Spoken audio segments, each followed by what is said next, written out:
Hey everyone, and welcome to another episode of the cross-branding Schmoes of the North and Movie Lovers Unite review of Mighty Ducks Game Changers. I am your friendly neighborhood soda, the Minnesota Miracle Man, joined by, as usual, John from Movie Lovers Unite, and Hey, today, everyone. once again, for the second week in a row, by Ben Rayner. How are you guys doing?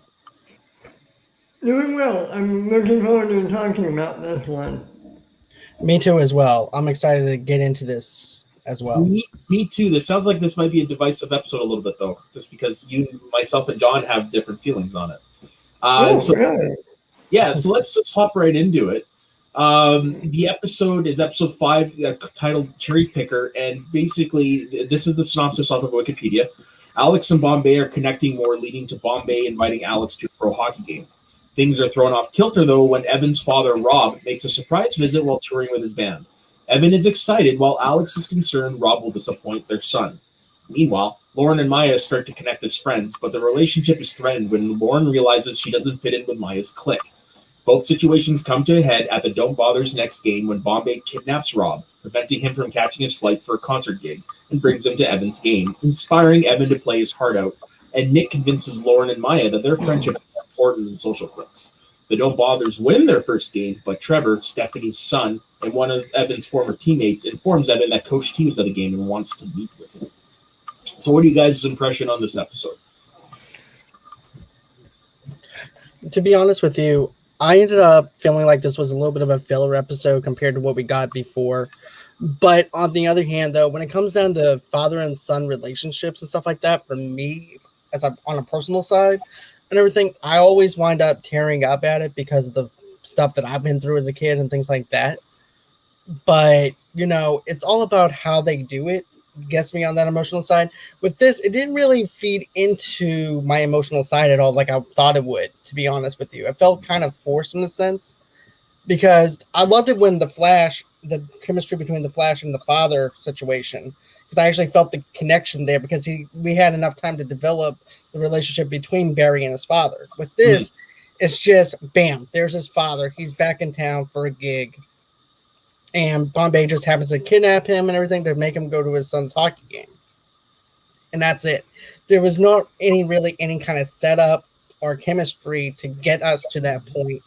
Like I would like whenever we saw the Flash and stuff like that. So for me, it was one of those episodes where I'm like, okay, he's there, but it's not really there to actually do anything besides motivate his son to play into playing better than what he normally does on the hockey rink and everything. And he turned out to be like a dominant machine, just going after everybody and stuff like that when he saw his father. Mm-hmm. But I just felt like that was kind of forced with the father being there, though. Yeah, you're not wrong. It did seem like it. But before we get into it, Ben, what was your take on the episode?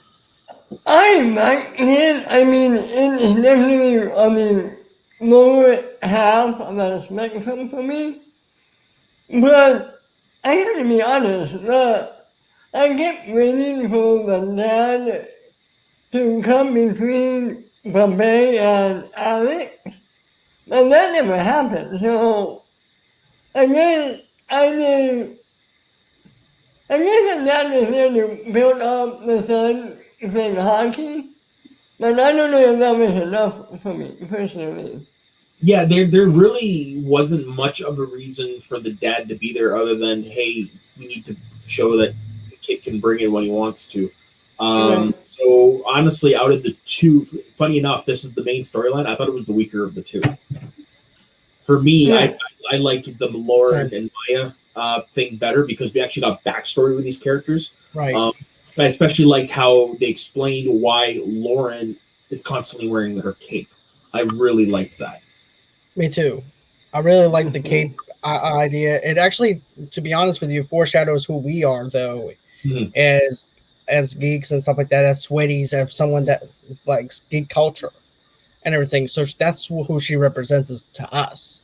I also liked how I forgot what the other girl's name is and everything about how she tried to Maya about how she tried to fit in with the school by changing her accent because she was from New York and trying to cover up who she is. But it was like, I felt like that part worked though, right? Because it felt like she didn't have to have her walls up with her or anything like that. She could be herself and have that accent and not have to force herself not to have that accent and just be goofy and everything, which we saw with the TikTok video that they did. Yeah, and of course everything.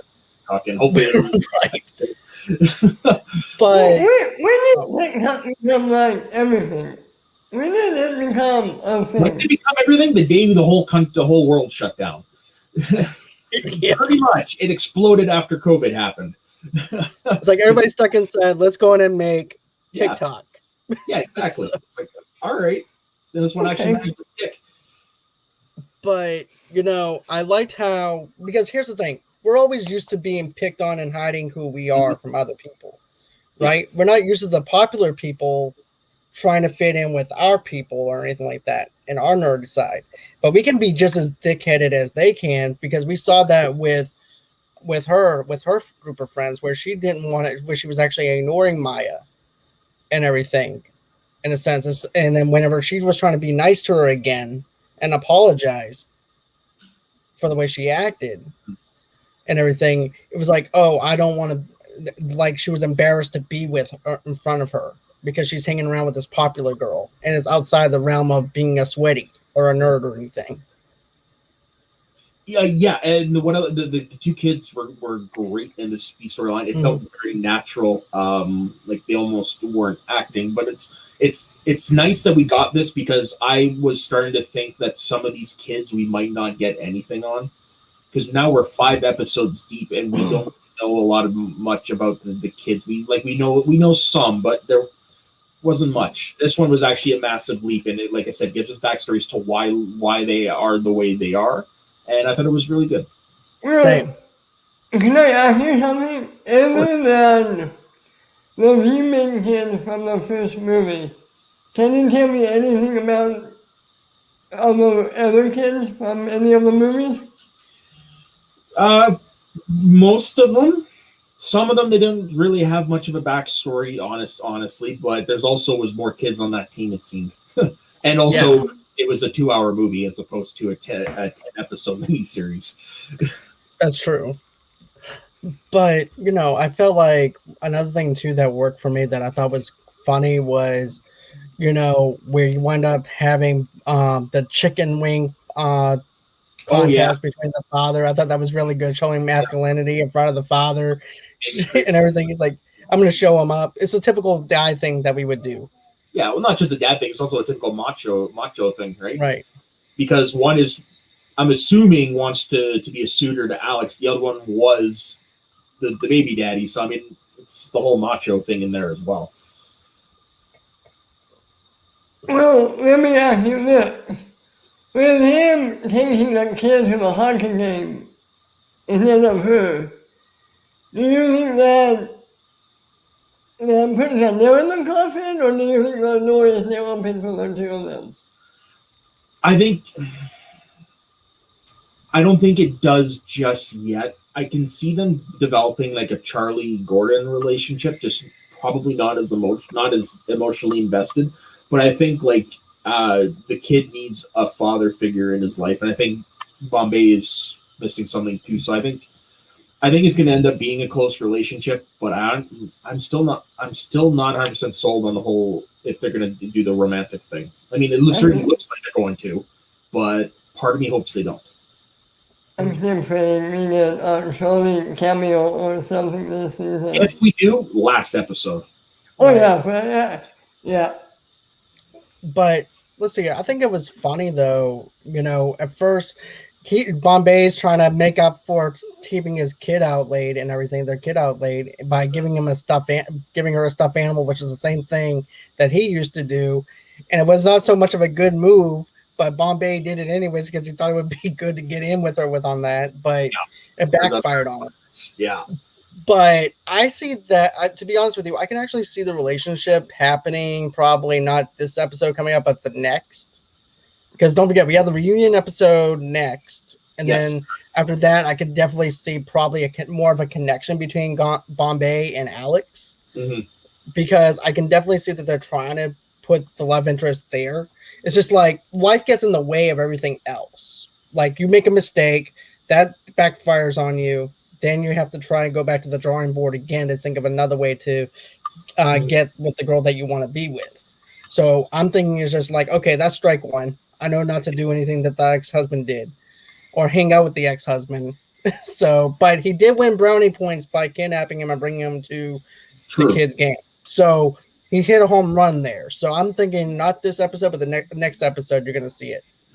Yeah, I'm wondering if maybe the former Ducks are gonna give him advice or something. Because one thing I do know that was revealed was two of the characters that are appearing next episode are married. Guy and Connie are still together and married. So Oh, wow, that's cool. Yeah, I like that because they were always trying to kiss in those movies. Yeah, I believe I read in like a People magazine article, like they said she's a senator or something. I'm like, oh, that's cool. And he's the one that stays at home. How many? Do we know how many are coming back? Yes, there are 6, I believe. 1, 2, 3, 4, 5. Yeah, 6 coming back. And only one of them is an original Duck. Oh, who's not? Kenny Wu. Oh, really? He's back? Wow. So the ones that are coming back for the episode are Fulton, Averman, Banksy, Connie, Guy, and Ken.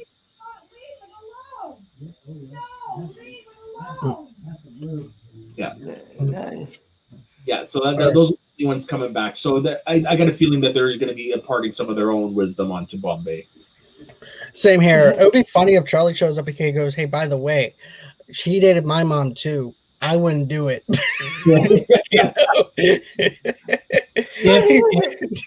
If anything, if anything, he's going to be mentioned next episode. That's a given. If he does show up, though, it's going to be in episode 10. Because if I'm not mistaken, I think he lives in Vancouver. Right, I think so. No, the character or the actor? And that's what they're filming.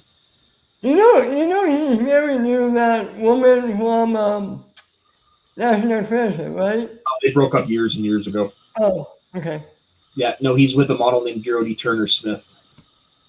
Wow. Okay. Yeah. So I know there was one thing for me that I didn't like, and that was the fact that the kid all of a sudden became this really good hockey player who could be a wrecking ball on the ice. To me, that was out of left field. I'm not saying that all of a sudden he becomes like this aggressive, like Bash brother, and it's like, where did this come from? No, isn't he always good? I thought he was always good. That's what I'm saying. He was decent. He was decent, but out of nowhere, when he saw his dad, he became like this demolishing wrecking ball, and it's like, where the frick did this come from? Like, he's checking players at once, and he's throwing off players bigger than him. And it's like, what did he do? Take super soldier serum? I guess. I mean, yeah. But yeah, but I think also too he wanted to impress his dad because his dad was there and he gave him the confidence boost that he needed. But at the same time, it's like, okay, he needed to be there from the very first game when they were losing. If that was the case, but he went into total beast mode at that moment though when he saw his father and everything too. But see the father again, or is this was just a one and done? I think the father's just going to be busy going on tour and everything. I think the way they're going to do it is they're going to mention him in the script where he's probably on the road traveling. He doesn't have time for his son or anything like that. He's busy traveling. Alex is going to be complaining to Bombay. Bombay is going to try even harder to get with her. And that's how I think it's going to go, because that's normally what happens in certain storylines. Is I'm thinking that they're just going to write him in, and then if they need him again, he'll come back. But I'm thinking that's how they're going to do it. Okay, you're more likely right. They're just probably going to follow the usual formula on him. My prediction is he'll be back season 2. Maybe. Yeah, I can see season 2. Just when Bombay and Alex are getting closer, he'll come back when that happens. I can see that. Yeah, that's a good call on that one, Ben. To be honest with you, I can see that now that you mentioned that, because it'll cause more of a conflict between Alex and him. So yeah, or maybe they go in the movie way and Bombay hooks up with somebody else next season. Yeah, maybe the mom just disappears and randomly gets married without any explanation. Yeah, why not, right? Why not? Or they just do a timeline jump where it's like, okay, a year, 2 years later, Yeah. like Walking Dead style. These kids are in the pros now. Oh, that was quick. Yeah, they grew up so fast. We just Yeah, that actually happened. There's a book series that it's a Canadian book, young adult hockey series called The Screech Owls, and for like the first 19 books, they were kids doing all their adventures and stuff. Then the 20th, they're all adults and they're coming back to their hometown for a charity game. It's like, what the hell just happened? and then when you continue the series, they're back to being kids and like, yeah, okay. Okay, where did this go? Yeah. Right. But I'm trying to think if there's like anything else. Not really. Not really much. Can I ask, what do we think of Coach was with a kid? Well, as this was revealed in the teaser at the end, which I'm sure you watched, they bringing it back to try out is what it looks like, and I think that's how it's going to tie into the old Ducks things. It's just like ducks fly together. Right? It's going to be. So you think it's going to be a legit offer? I didn't know if it's on the teaser or not. You don't think it's a trick? That's what I'm getting at. I don't think so. I got a feeling it's going to be they're going to offer him a spot and he's going to turn it down saying, no, I'd rather be with these guys. Yeah, I can see that, to be honest with you. Wouldn't Go on.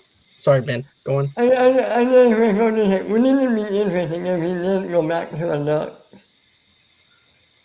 After all of it. Then it's like, what's the whole point? Because Right. Yeah. Yeah, okay.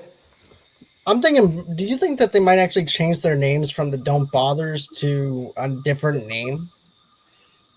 I've in the back of my head, I got this sneaking suspicion that they're going to play for the name. I thought, yeah, they already did that at the beginning of the season. What's the main kid's name? The whose name, sir? The main kid. Alex's son. Oh, Alex. No. Yeah, her son. Sorry. Brain fart. Evan. Evan.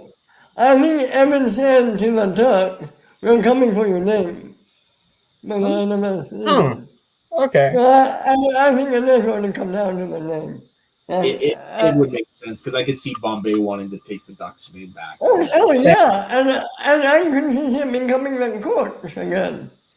If you notice, though, like I mentioned before in the very first episode, they kind of resemble the old district that they played on for the colors resembles. Yeah, the District 5. Yeah, right down District to 5.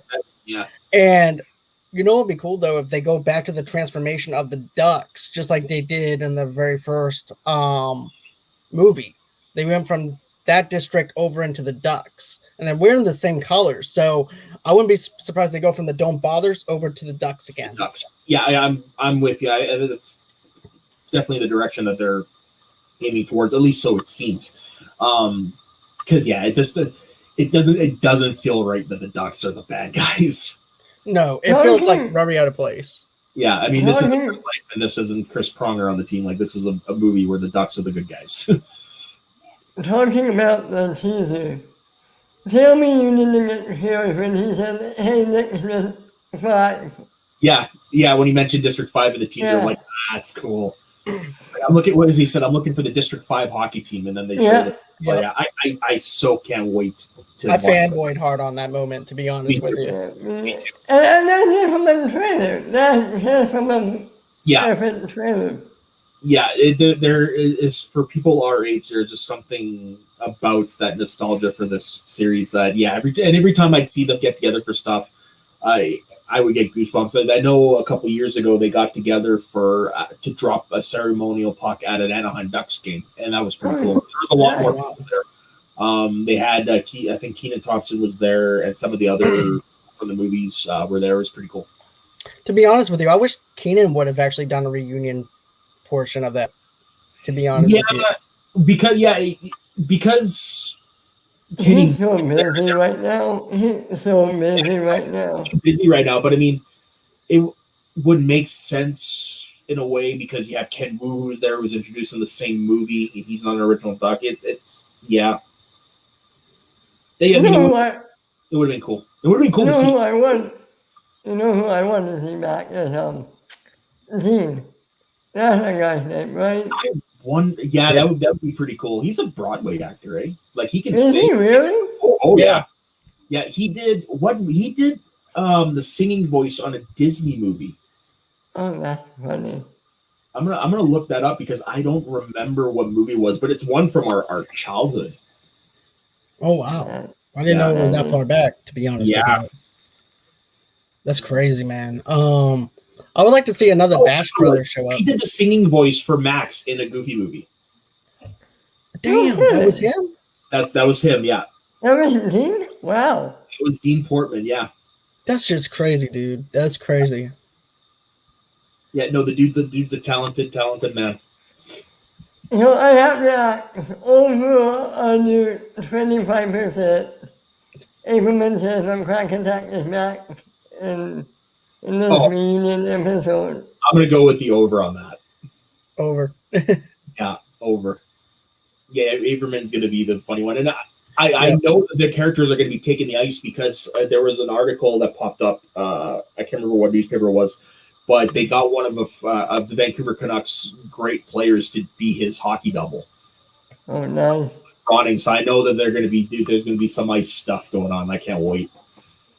Oh, no. My question is this: do you think they might do a charity event though on the show for the theme to have like the old No, 90s?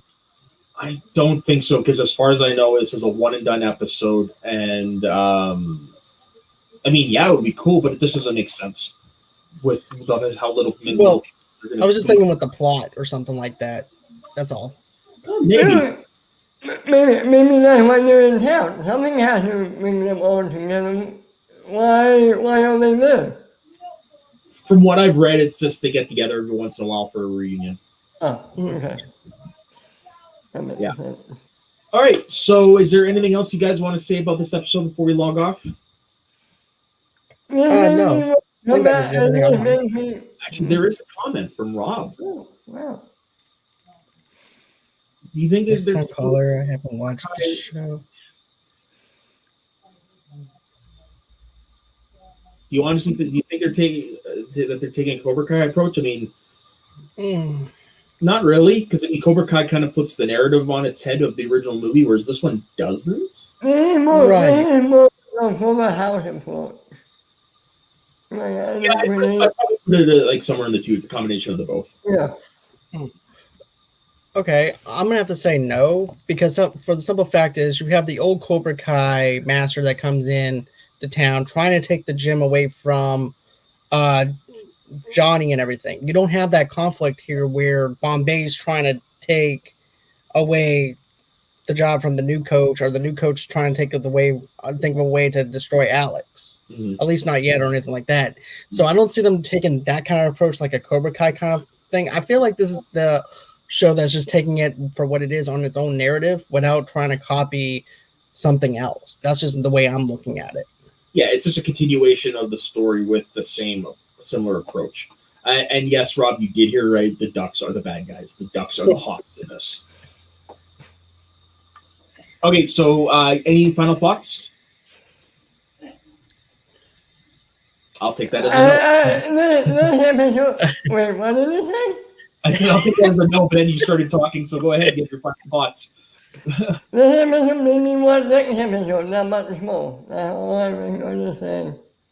Yeah, I mean, it wasn't the best episode, but it definitely still delivered. It wasn't as dynamic as the other ones. Same. I felt like this was more of the filler kind of thing. Give us a little bit more of background into the main character's father, the background of the wife and everything a little bit more, the chemistry with Bombay, and the whole entire conflict with the father and everything too.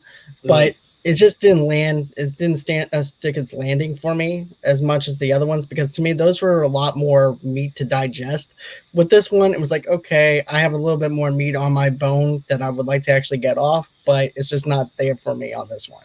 Yeah, exactly. It was just whatever episode. So on that note, Ben, where can everybody find you? You can find me at my Twitter at Ben_Rainier and the YouTube channel Media Studies Network with Matt here, and I'm back to Schmodown every Saturday, and we're back this Saturday going into a career of one Stacey Howard. All right. Right on. That's going to be a good one. Yeah. Okay. And John, what about you? You guys can follow me at Movie Lovers Unite on YouTube and on Facebook at Movie Lovers TV Lovers Unite over there. Of course, you can also catch me on Ben's show and everything too, talking about Stacey Howard as well. And then, of course, you guys can go on ahead and head over to the audio side of the podcast. I just dropped the Sopranos Season 6 Part 1 Side A review of that today, and that's a 3-hour long episode of just the whole entire season of Season 6 Part 1. And then, of course, tomorrow I actually have my good friend Quentin Bennett, who's actually an independent comic book writer, and we're going to be reviewing The Secret of Nim, and that's at 8 o'clock Central Time, 9 o'clock Eastern, 6 o'clock Pacific Time.